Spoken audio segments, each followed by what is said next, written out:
তাডোবা মহারাষ্ট্রের চন্দ্রপুর ডিস্ট্রিক্টের এক টাইগার রিজার্ভ। এইটা হলো মহারাষ্ট্রের oldest and largest national park, created in 1955। তাডোবার টোটাল এরিয়া হলো 625.4 স্কোয়ার কিলোমিটার, আর অ্যাকর্ডিং টু লেটেস্ট রিপোর্টস তাডোবায় 115 টাইগার্স আছে। প্রথম দুটো সাফারিতে তাডোবা অলরেডি আমাদের মন ভরিয়ে দিয়েছে। আজকের সাফারিতে সে আরও ভরাতে চলেছে। তো চলো শুরু করা যাক।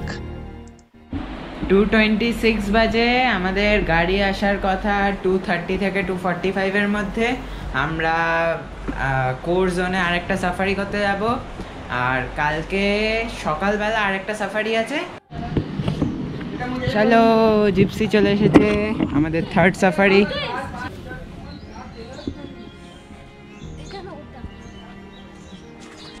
আমরা বেরিয়ে পড়লাম আজকে আমাদের মহারালিতে। বাবা, কেমন লাগছে? এই তো আরো দুটো সাফারি বাকি আছে, আজকে থার্ড সাফারি। এখন এই আমরা এখন মহারালি গেটের দিকে যাচ্ছি। কেমন ফিলিং? মজা লাগছে? দেখি, সকালে ট্রিপে তো বাঘ দেখতে পারলাম না, এইভাবে কি হয় দেখা যাক। চলো, এইটা হলো মহারালি গেট, আর এখানে সব পরপর করে গাড়ি দাঁড়িয়ে রয়েছে। এখানে 18টা করে গাড়ি ছাড়ে প্রত্যেকটা ট্রিপে, প্রত্যেকটা ট্রিপে, বিকেল 18। আর ওখানে সব কটা গাইড দাঁড়িয়ে রয়েছে।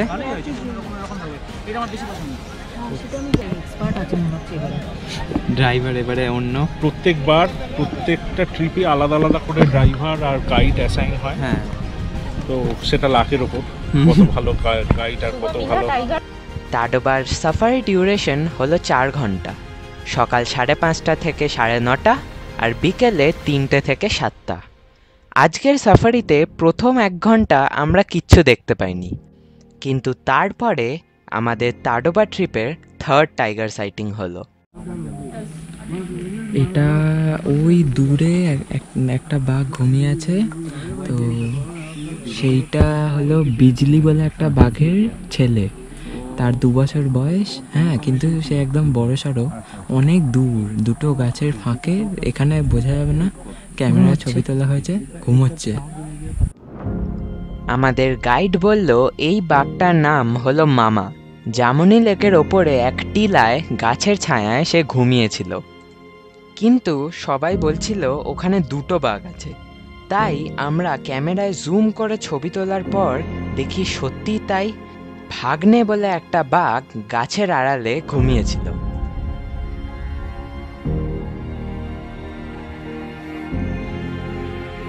কিন্তু আমাদের গাইড বলল যে এরা 5টার আগে উঠবে না, তাই আমরা ওদেরকে ছেড়ে এগিয়ে গেলাম।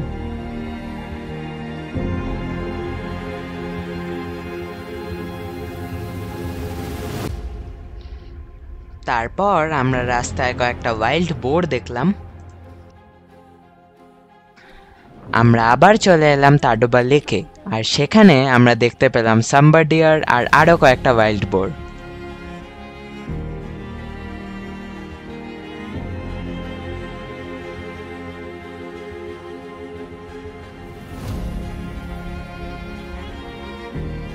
তারপর আমাদের আবার দেখা মিলল একটা স্লথ বিয়ারের।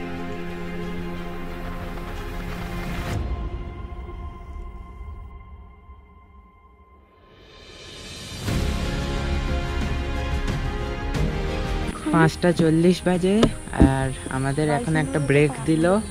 এখানে এমনি দাঁড়াতে বললো। ওইগুলো হলো তো ইন্ডিয়ান গৌর, ওখানে টয়লেট আছে। তারপর আমরা কয়েকটা হোয়াইট আইড বাজার্ডের বাচ্চা দেখলাম, আর আমাদের জিপসি তেলিয়া লেকের ধারে গিয়ে একটু দাঁড়ালো। 6:30 বাজে, আমাদের 7টা অবধি সাফারি হবে। এইটা একটা লেকের সামনে আমরা এসেছি। এই লেকটার নাম কি বাবা? তেলিয়া লেক। তেলিয়া লেক এই লেকটার নাম। 6:30 বাজে, আর আমাদের সাফারি শেষ হবে 7টায়। তেলিয়া লেকের জলে সানসেটের রিফ্লেকশন পড়ছে, আর সেখান দিয়ে চলে যাচ্ছে কুমির। এখনো আমরা কেউ জানতাম না যে নেক্সট 10 মিনিটে আমরা কি দেখব। আমরা সবাই ওই দুটো বাঘ দেখার পর মোহরালি গেটের দিকে আবার ফিরছিলাম। হঠাৎ করে আমাদের ড্রাইভার গাড়ি থামিয়ে বলে উঠল, ওই দেখো টাইগার। আমরা সবাই উঠে বাঁদিকে তাকাতেই দেখলাম একটা টিলার ওপর ঘাড় উঁচিয়ে বসে আছে এক টাইগার। উঠবে উঠবে উঠবে উঠবে উঠবে মনে হচ্ছে। এই উঠেছে, এই উঠেছে, উঠেছে উঠেছে উঠেছে উঠেছে। আমাদের গাইড বলল যদি 2-3 বার হাই তোলে তাহলে ওর ওঠার চান্স বেড়ে যায়। আর ঠিক তাই হলো। 2-3 বার হাই তোলার পর সে উঠে হাঁটতে শুরু করলো। তারপর সে লেজ তুলে এক বড় লাফ দিল একটা খরগোশকে ধরার জন্য, কিন্তু শেষমেশ পারল না।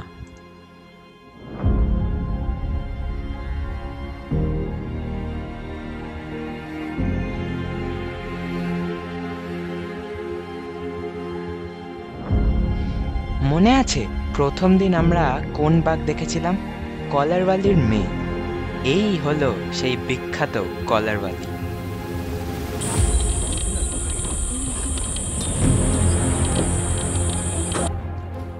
আমাদের হাতে এখন 10 মিনিটেরও কম সময় বাকি, আর পুরো সিনটা এখন আরো থ্রিলিং হয়ে উঠছে।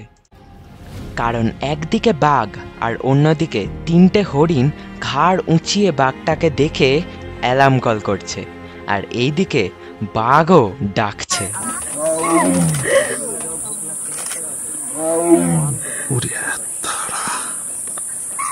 আবার রেকর্ড করছি। আমিও রেকর্ড করছি।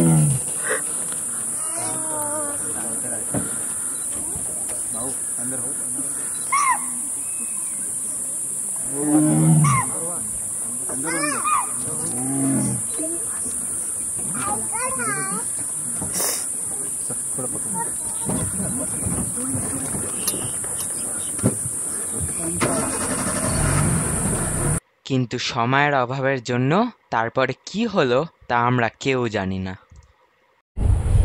আচ্ছা, এখন 7টা বাজতে যাচ্ছে, এখনো আমরা পৌঁছইনি। আর লাস্ট মোমেন্টে আমরা যা দেখলাম তা ভোলার না।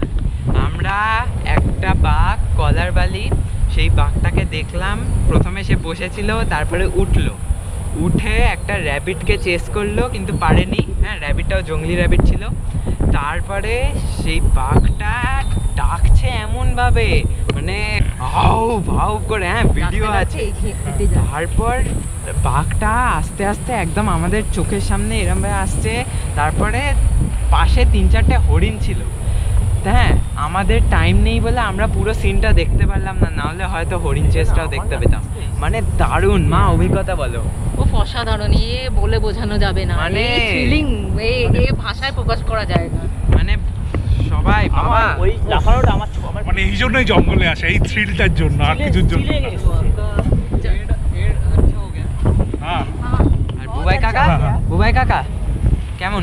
খুব ভালো, সবাই দারুণ, ভোলার নয় এই অভিজ্ঞতা। প্রায় অন্ধকার, আমরা গেটের দিকে যাচ্ছি। আমরা অলরেডি এখন 6:59 বাজে। বাঘের এই ডাক সারা জীবন মনে থাকবে। এই তো এই হলো তারবার মার্কেট জায়গাটা। আমরা এখানে এখন নেমে যাব, নেমে একটু দোকানপাট করে হেঁটে হেঁটে বাড়ি চলে যাবো। বেশি দূর না। अनिकेत, चलो, थैंक यू बहुत अच्छा लगा। आइएगा नेक्स्ट टाइम। हाँ, एकदम। अच्छा, ये हम लोगों का हाँ, इन्होंने पहले टाइगर स्पॉट किया last bar. Thank you thank you thank you. Thank you.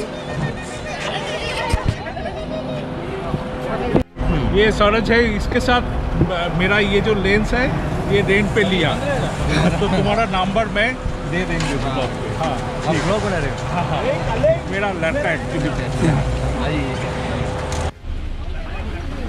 এইটা হলো সরোজ আঙ্কেলের দোকান।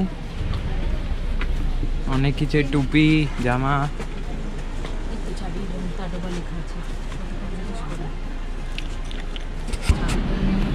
কলারওয়ালির ছবি তোলার পর ওই ভারী ক্যামেরা বইয়ে বাবার হাতে খুব লেগে গেছে আর টান লেগেছে, আর এখন দীপ্টু সেটা ম্যাসাজ করে দিচ্ছে, আরাম হচ্ছে। দারুণ। বিট্টুর একটা কিছু পাওনা হলো। আজ ডিনার রুটি ভাজা, এটা একটা কিছু ভাজা করেছে, চিকেন। চিকেন নয় এটা। হ্যাঁ ये क्या है? ये शो बोलता मटर वही ये चिवड़ा। ये इसमें डाल के खाते हैं। এটা নতুন না এটা। और ये বেগুন বেগুন ভর্তা, ভর্তা, বেগুন ভর্তা, ডাল, ভাত, আর ওটা চিকেন। ঠিক আছে, আমাদের ডিনার হয়ে গেছে। আর ডিনারের পরে শিমুইয়ের পায়েস দিয়েছে। এই যে প্রত্যেক দিন ডিফারেন্ট মেনু। কেমন লাগছে বলো খাবারের ব্যাপারটা? খাবারটা মানে একদম অবাক করে দিয়েছে। আমরা 3 বেলা খেলাম, একটা মেনু রিপিট নয়, অসাধারণ খাওয়া দাওয়ার টেস্ট।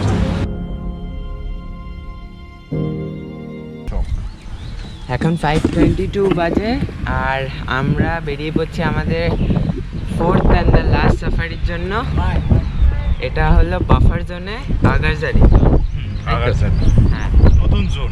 এটা নতুন জোন।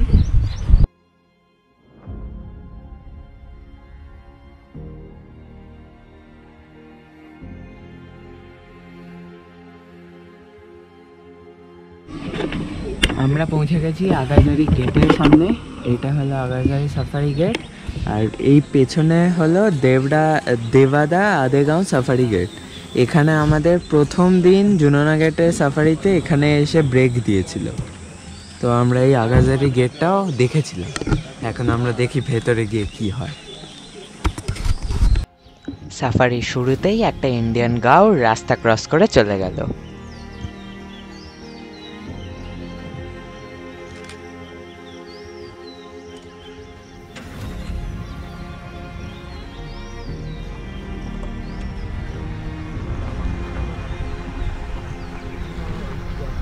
তারপর আমরা বাঘের অনেক পায়ের ছাপ দেখতে পেলাম, কিন্তু বাঘ দেখতে পেলাম না। এই জোনটা হলো পাখির জন্য বিখ্যাত।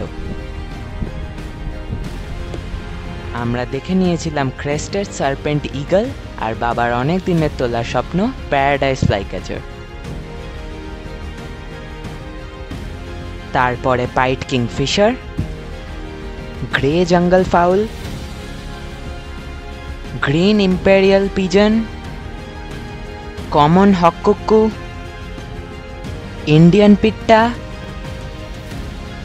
রিভার টার্ন, স্নেক বার্ড বা darter, Tickell's blue flycatcher, black naped monarch and etcetera etcetera. এই ইন্ডিয়ান গাউরদের রোড ক্রসিং দিয়েই শেষ হলো আমাদের তাডোবার লাস্ট সাফারি।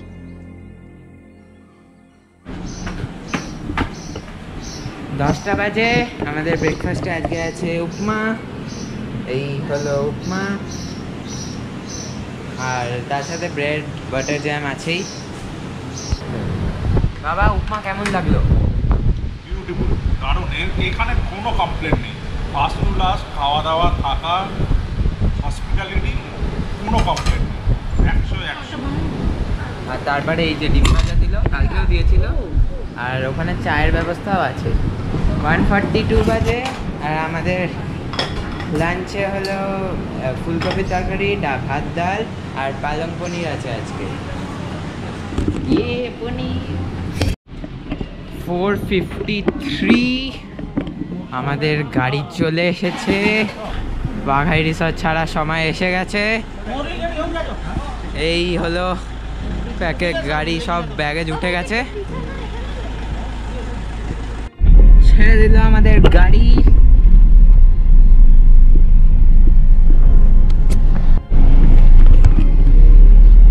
ওই আমরা তাডোবার গেট থেকে বেরিয়ে এলাম।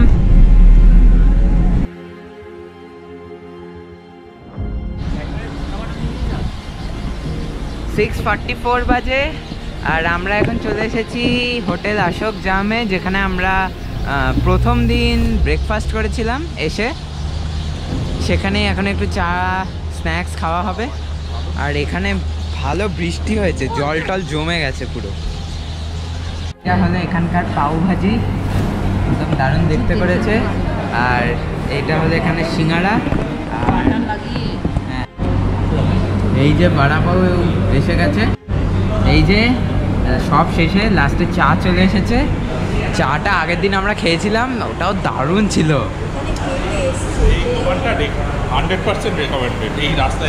মানে এই বড়া পাও তো মানে জমিয়ে দিয়েছে, একেবারে ফাটিয়ে দিয়েছে। যা খেলাম। বিপটু কেমন লাগলো পাও ভাজি? ভালো, দারুণ। আমরা আবার বসে পড়েছি। এখান থেকে আর বেশিক্ষণ লাগবে না, আর 1 ঘন্টা 10 মিনিট মতো। 9টা বাজে। আমরা চলে এসেছি নাগপুরের স্টেশনের রিটায়ারিং রুমে। আগের বার যেটা ছিলাম সেটা হলো রিটায়ারিং রুমের ডরমেটরি, আর এবারে এইটা হলো দুটো সেপারেট রুম আমরা নিয়েছি। এই সাইডে এটা স্টেশন, ওই ট্রেন দাঁড়িয়ে আছে। আর এইটা হলো একটা রুম, এই যে বিছানা, আর এই বাথরুম। আর আরেকটা রুম হলো অন্যদিকে, আরেকটা রুম।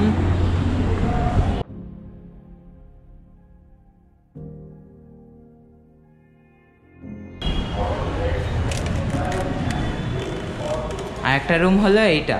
এটার মধ্যে সোফা আছে, একটা সেন্টার টেবিল, বিছানা আর বাথরুম সেম। আচ্ছা, আমরা রিটায়ারিং রুম থেকে এখন একটা হোটেলে শিফট করলাম, কারণ ওই রিটায়ারিং রুমটা মোটেই অত ভালো কন্ডিশনে না। আর ঘরের মধ্যে ছুঁচো ঢুকছে, ঝাড় পোকা, তারপর সব পোকামাকড়। তো আমরা একটা হোটেলে, ঠিক স্টেশনের পাশেই একটা হোটেল, এটা হলো হোটেল লিম্বা। হোটেল লিম্বা আমরা ঢুকেছি। এটা এই কালকে অবধি থাকবো, ট্রেন আসা অবধি। ওই যে ওইটা হলো নাগপুর মেট্রো স্টেশন। এই হলো আমাদের হোটেল লিম্বু। এইটা হলো হোটেল লিম্বুর রুম, সোফা দিয়েছে। তারপর ভালো রুমটা, স্পেশিয়াস। মা কেমন লাগছে? অ্যাটলিস্ট হ্যাঁ, খেলা চলছে। এখন আমরা ডিনার করতে যাব, এই পাশেই হলদিরাম আছে, সেখানেই যাব। এখানে অনেকক্ষণ ধরেই বৃষ্টি হচ্ছে, এখনো হচ্ছে টিপটিপ করে। আমরা এখন হলদিরামে যাচ্ছি ডিনার করতে। এই রাতে হলদিরাম বন্ধ করে দিয়েছে। এটা একটা কি সাই প্রসাদ ভোজনালয়তে এসেছি, দেখি কি পাওয়া যায়। রুটি আর আলু জিরা দিয়ে আমরা সেদিন আমাদের ডিনার সারলাম। খুব ভালো খাবার ছিল, আমরা একদম সিম্পল খেয়েছিলাম এই সাই প্রসাদ ভোজনালয়। আর কোনো হোটেল খোলা, হ্যাঁ, এই বাইরেটা অনেক হোটেল আছে কিন্তু সেটা পুরো বন্ধ। এইখানে হলো হলদিরাম, ওইটা হলো হলদিরাম, ওইখানে, ওইটা বন্ধ করে দিয়েছে।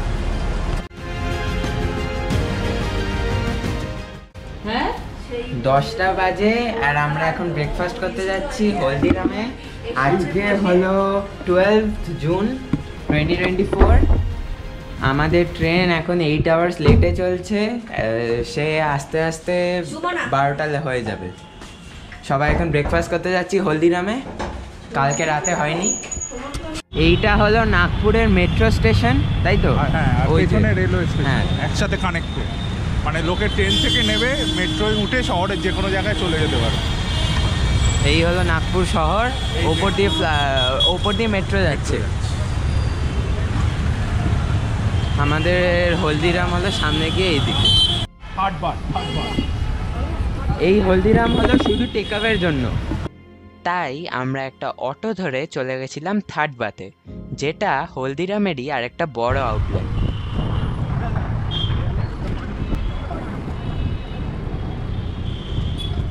এই হলো হলদিরাম।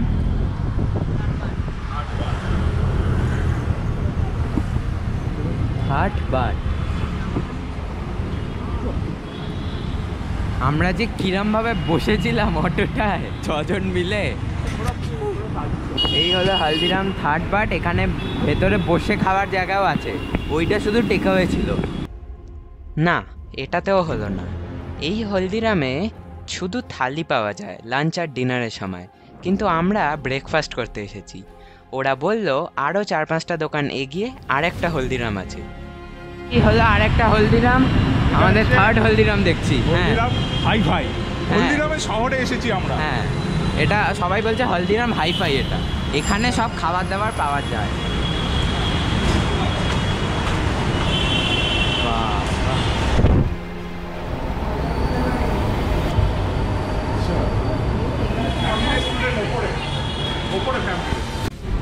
এই যে বাবাটা এসে গেছে আগে, বাবা মশলা ধোসা। এইটা হলো কুলচা ছোলা এসেছে, এটা কুলচা ছোলা।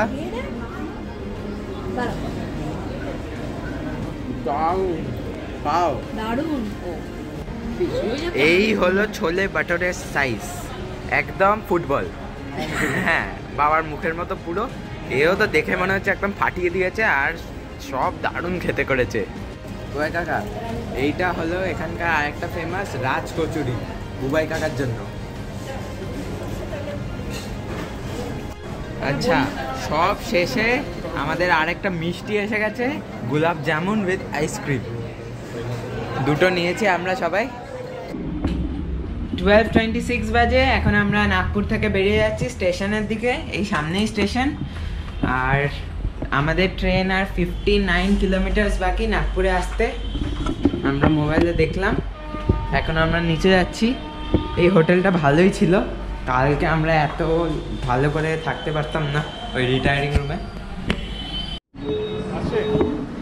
এখন 1:07 বাজে, আর আমরা এখন নাগপুর স্টেশনে। ওই দূরে আমাদের ট্রেন দেখা যাচ্ছে আসছে, আর আমাদের ট্রেন এখন 9.5 আওয়ার্স লেটে চলছে। আর ভাগ্যিস লেট করেছে, নাহলে আমরা হলদিরামে আজকে দারুণ ব্রেকফাস্ট, ওই ব্রেকফাস্টও বলা যায়, লাঞ্চও বলা যায়, ওইটা হতো না। নাগপুরে কয়েকটু কেনাকাটিও হয়েছে, সেটাও হতো না। তো এখন আমাদের ট্রেন আসছে, এই চলে আসছে আমাদের ট্রেন 12261 হাওড়া মুম্বাই দুরন্ত।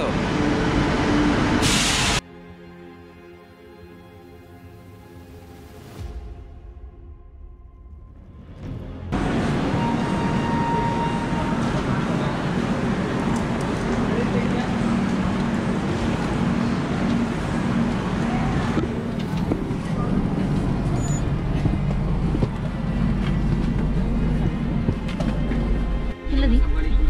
1:56 বাজে, আর আমাদের ট্রেন এখন 10 ঘন্টা লেটে ফাইনালি ছাড়লো। এই ট্রেনও সেম রুটেই হাওড়া যাবে, তো এটা আর ব্লক করলাম না, আবার হাওড়ায় গিয়ে দেখা হচ্ছে। 13 জুন, আর এখন 9:10 বাজে। আমাদের ট্রেন হাওড়া স্টেশনে চলে এসেছে। এখন আজকে বিকেলে আবার আমাদের এখান থেকে শিলিগুড়ি ট্রেন কাঞ্চনকন্যা। তো নেক্সট দেখা হচ্ছে কাঞ্চনকন্যা ট্রেনে। 9:02 বাজে, আর আমরা এখন দক্ষিণেশ্বর স্টেশনে। কাঞ্চনকন্যা এক্সপ্রেস চলে এসেছে, এইটা করে আমরা শিলিগুড়ি যাব। নেক্সট আমরা বাগডোগরা স্টেশনে নামবো। তো এখান থেকে নেক্সট দেখা হচ্ছে বাগডোগরা স্টেশনে। আমাদের এই বাগডোগরা স্টেশন কাঞ্চনকন্যা এক্সপ্রেসেই আমাদের যাত্রা শুরু হয়েছিল, আর এখানেই আবার শেষ হয়ে গেল। এই তারোবা ট্রিপ এখানেই শেষ হচ্ছে, আবার দেখা হবে অন্য কোনো ট্রিপে। এই পুরো ব্লগ যদি ভালো লেগে থাকে তাহলে অবশ্যই লাইক, শেয়ার এবং সাবস্ক্রাইব করবে। আর কেমন লাগলো পুরো আমাদের ট্রিপ কমেন্টে জানাতে একদম ভুলবে না। তো এই ট্রিপ এখানেই শেষ হচ্ছে, আবার দেখা হবে অন্য নতুন কোনো জায়গায়।